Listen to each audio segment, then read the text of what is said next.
Papers लेकर आती हूँ, तुम बाहर जाकर उन पेपर्स को साइन करवाने का माहौल सेट करो। तो जो सोच के जा रही है नीति, वैसा कुछ भी नहीं होने वाला है, बल्कि उल्टा होगा।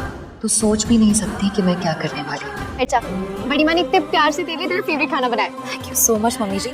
आप बैठिए, मैं सबको सर्व करती हूँ। बैठिए पुत्र। आज तेरा जन्मदिन है और इतने दिनों बाद तू यहाँ वापस आई है। आज तू पहले खाना खाएगी और मैं अपने हाथों से तुझे खाना खिलाऊंगी। अच्छा मम्मी जी, मैंने सुना कि नीति से केस को लेके कुछ बात चल रही है आपकी। बबली ने बताया मुझे। हाँ वो है कुछ, पर अभी इस बारे में बात नहीं करते हैं। आज खुशी का दिन है, इस बारे में हम बाद में बात करेंगे। तू ले ना तेरे पसंद का गाजर का हलवा ले।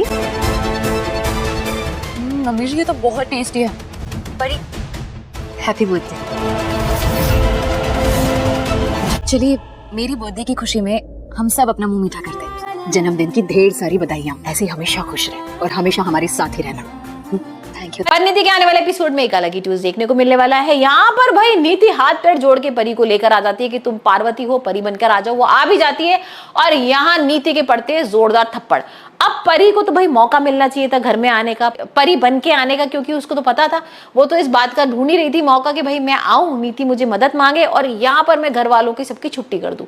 आती भी है, सब घर वाले उससे गले वाले मिल रहे हैं। ताई जी और उसकी माँ तो बहुत खुश हो रहे हैं, उनको वाकई में लग रहा है कि परी आ गई है। अब परी यहाँ पर करती है खुलासा। परी बता देती है कि भाई किस तरीके से पहाड़ों पर से धक्का दिया था इन सब लोगों ने मिलकर, और यहाँ पर राजीव तुमने तो मुझे बचाया नहीं, तुम तो मुझे खुद मारना चाहते थे। अब ये इल्जाम लगाती है राजीव के ऊपर। यहाँ पर राजीव को ज्यादा शौक है कि मैं तो ऐसा कुछ कर ही नहीं सकता परी, मैं तो तुम्हें बचाने की कोशिश कर रहा था, बताओ मैं किसकी कसम खाऊं। और अगर तुम्हें ऐसा लग रहा है तो मैं भाई यहाँ पर तुम्हारी कसम खाता हूँ, अपनी परी की कसम खाता हूँ। वो पैरों पे बैठ जाता है और कहता है कि मैं ऐसा कुछ कर ही नहीं सकता हूँ, मैं तुमसे बहुत प्यार करता हूँ। अब यहाँ पर ये तो समझ में आ ही गया परी को कि हाँ वाकई में भाई राजीव उससे प्यार करता है। लेकिन अब नीति यहाँ पर उसको खींचते हुए ले जाती है। नीति कहती है तुम्हारा दिमाग खराब हो गया परी, तुम किस तरीके की हरकत कर रही हो, यहाँ पर तुम ऐसे राजीव से गले मिल रही हो जैसे वाकई में तुम परी हो। तो यहाँ पर परी उसको समझाती है, उसको पागल बनाती है और कहती है अगर मैं उससे गले नहीं मिलूंगी, मैं उसकी पत्नी हूं और इस तरीके से अगर नहीं भाई बात करूंगी, इतने सालों बाद आई हूं, तो उसको शक नहीं हो जाएगा मेरे पर। यहाँ पर ये सब बातें ही कर रहे होते हैं और इतने में राजीव आ जाता है और राजीव के सामने ये सच आ जाता है कि नीति पार्वती को भाई परी बना के लेकर आई है।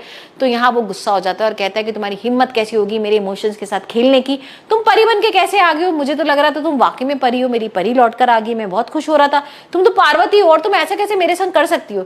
यहाँ पर भाई राजीव को समझाती है परी और कहती है मैं सिर्फ तुम्हारे लिए ये सब कर रही हूँ। तुम्हें पता है ना नीति ने क्या कुछ किया है, गुरप्रीत के नकली साइन ले लिए थे और पुलिस उसके पीछे पड़ी। अगर मैं परी बन के नहीं आती तो यहाँ पर इसको खतरा हो सकता था, वो जेल में जा सकती थी। और भाई तुम्हारी इमेज का क्या होता, तुम्हारा क्या होता। तो यहाँ पर वो इसको इस तरीके से पागल बना रही है और यार राजीव भी मान गया और राजीव कह रहा है ठीक है मैं मानने को तैयार हूँ। लेकिन अब राजीव अकेले में जाके परी से पूछने वाला है कि सच बताओ कि तुम परी हो या पार्वती हो, और तब देखते हैं परी क्या जवाब देने वाली है। यहाँ पर हाल फिलहाल तो नीति परी से यही बोल रही है कि भाई जल्दी साइन कराओ और मुझे साइन की बहुत जल्दी है, क्योंकि यहाँ कहीं ना कहीं उसके दिमाग में ना ऐसा लग रहा है कि भाई वाकई में कहीं ये परी तो नहीं है, क्योंकि इस तरह की बातें भाई परी ही जानती थी और घर वाले तो यही सब बात कर रहे हैं। गुरविंदर, बेबे, यहाँ पर जो गुरप्रीत है, वो सब यही कह रहे हैं कि भाई हो सकता है परी हो, क्योंकि परी तो जानती थी कि उसको पहाड़ों पे से धक्का दिया था, पार्वती को तो कुछ पता ही नहीं था। तो अब देखते हैं परी का खुलासा और कैसे होगा।